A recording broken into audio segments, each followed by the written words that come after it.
What is up, guys? How we doing? We got to 120 subscribers last night.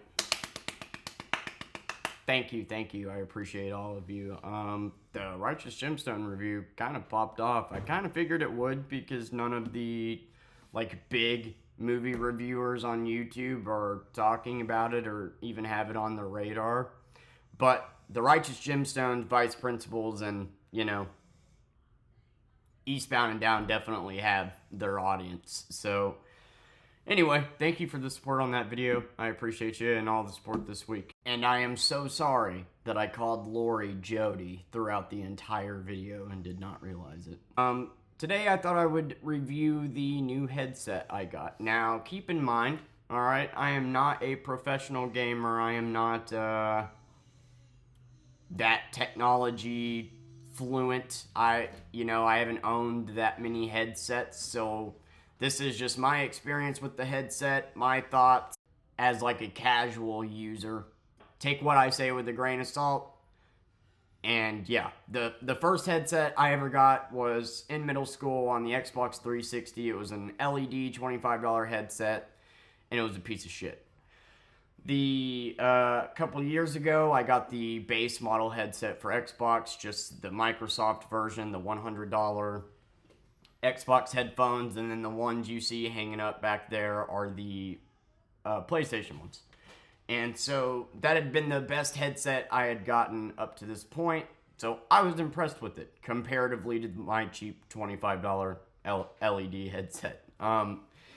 But they're horrible connectivity issues, horrible scratching noises, horrible mic comparatively, and just wasn't doing it for me. More so from the Xbox headset over the Pulse Elite. The Pulse Elite headset actually hasn't been too bad.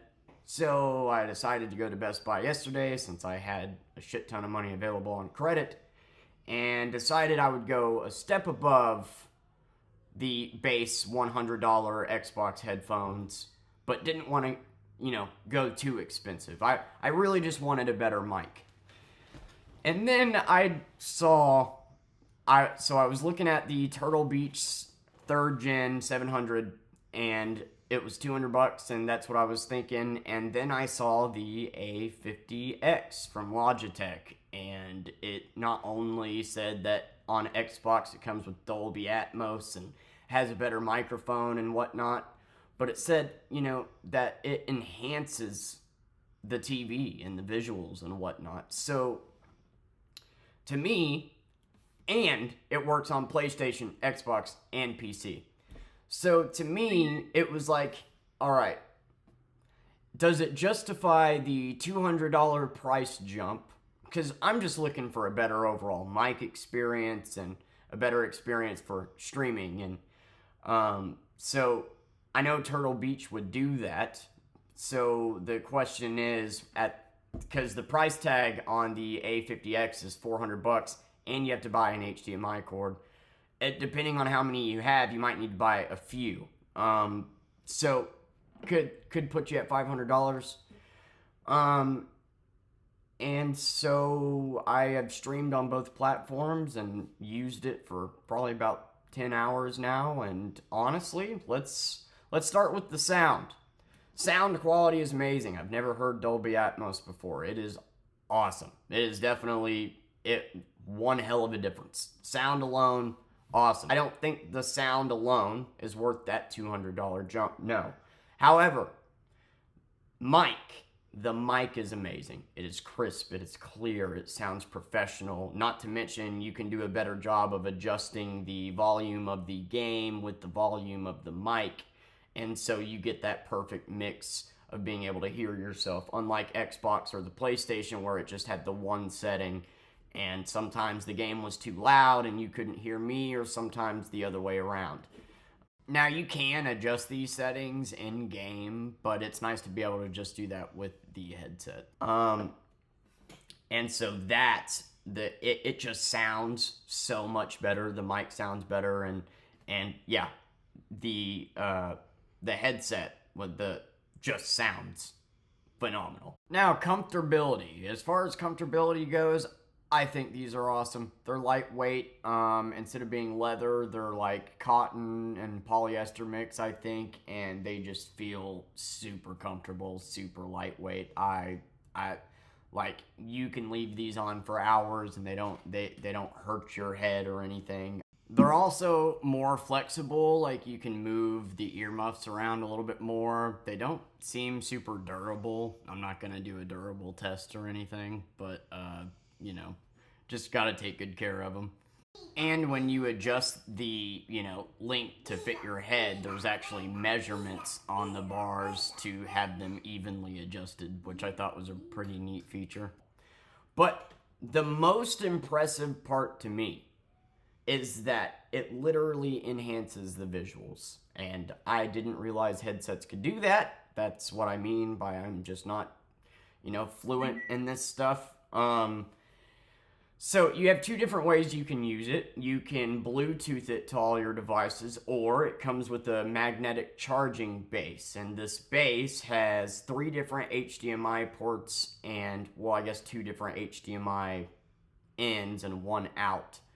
And 3 different USB-C ports that the other end plugs into your console. So basically, the PlayStation HDMI goes into the base, the Xbox HDMI goes into the base, a USB-C goes into the base, and then the USB-A plugs into the Xbox. USB-C goes into the base, and USB-A goes into the PlayStation.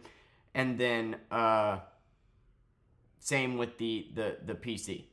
And so, then you take the HDMI that you buy, usually because you got to get an extra one, and make sure you get a 2.1 HDMI to get the most out of your TV and your stuff.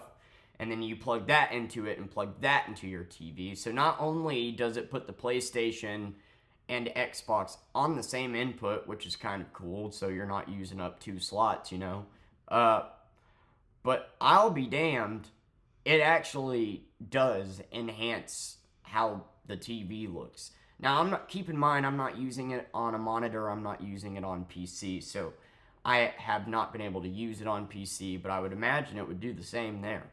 And it's super, super simple to switch between. There's just a button on it. You just switch to PC, switch to PlayStation, boom, ready to go. And that to me, in my opinion, justifies the price hike. Like, from just my overall experience playing with it, like, Fortnite looks so much better. Like, see, I already thought that I was playing 4K at 60 frames per second at 120 hertz because my TV supports it, the Xbox supports it, and the game supports it. But with the new badass HDMI cord, with this new setup and, like, everything it does, like, immediately you could just see a night and day difference. Like, it's brighter, it's more saturated, it just looks fucking awesome. And that, to me, most definitely justifies the $400 price tag on it. I think this headset is phenomenal. It sounds great. The mic sounds great. It literally enhances the visuals on the PlayStation and on the Xbox. I can't imagine what it would do for the PC. And being able to have the headset for all 3 of those and just switch between them is amazing. Like, so imagine I'm using a monitor. I got the PC, Xbox, PlayStation right here. I can have it plugged up to all 3 and just seamlessly. And I think it's worth it. I think it's worth the $400. I do. Now, like I said, this is the most expensive headset I've ever owned. I haven't owned many of them. So, I know there's more expensive headsets out there, and I know that there's a lot in this price range. So how does it fare compared to those? I don't know. Obviously, the $400 headset's going to be better than the $100 base Xbox headset. I'm just trying to, in my mind, as a casual user, try to talk about, is the $400 price tag justified? And because of the visual enhancements, I do think so, yes. If it was just a better mic and better sound, then I would say no.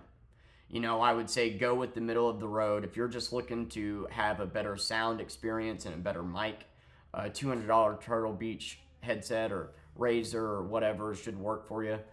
But the fact that it visually enhances the experience, the fact that you can connect to all the consoles, including PC, and adjust the game volume and your voice to the perfect setting, like all those things combined to me totally make it worth the money. It is kind of a pain in the ass that an HDMI cord doesn't come with it. You would think for $400 it would.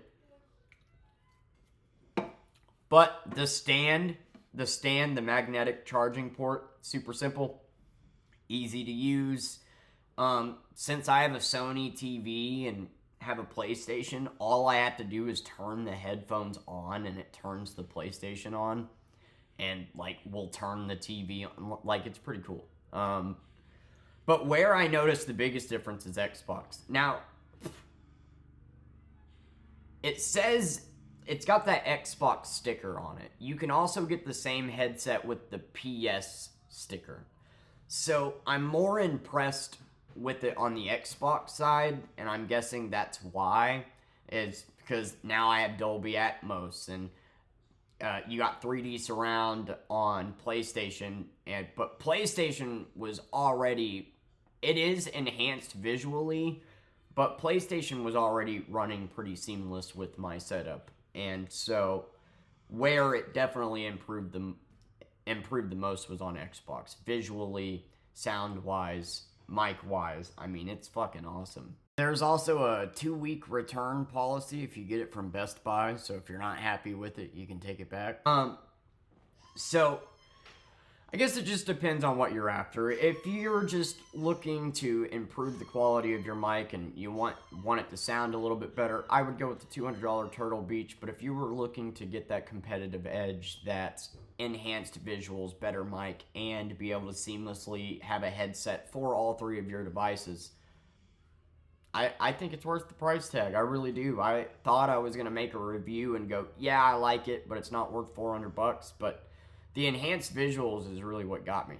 Also, I guess the way I see it is, you know, I want to eventually wind up getting a PC anyway. And rather than spend $200 on a headset that's for Xbox, which, yes, Turtle Beach can Bluetooth to all three of those things, but this actually, like, hardwire connects to them, and you just push a button to switch to all of them.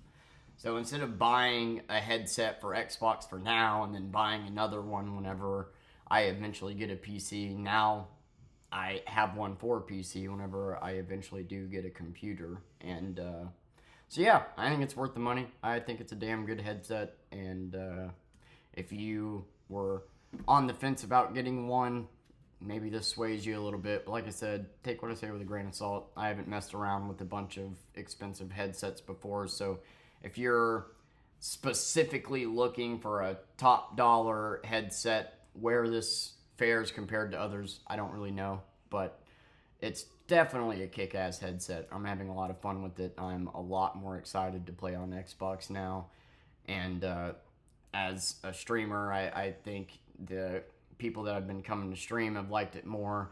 I've also figured chat out. What was going on is I had it chat pause on scroll, so every time messages were coming in and the screen got full of messages and I was scrolling to see the new ones or refreshing the page, that was actually pausing chat. Now that that's off, chat should hypothetically be fixed. If it's not, there's these subscription services you can pay for, like live stream and whatnot, to add chat overlay to the TV, which I may do, but we'll see. I want to see how the next stream goes and see if I figured it out. But yeah, this headset is badass.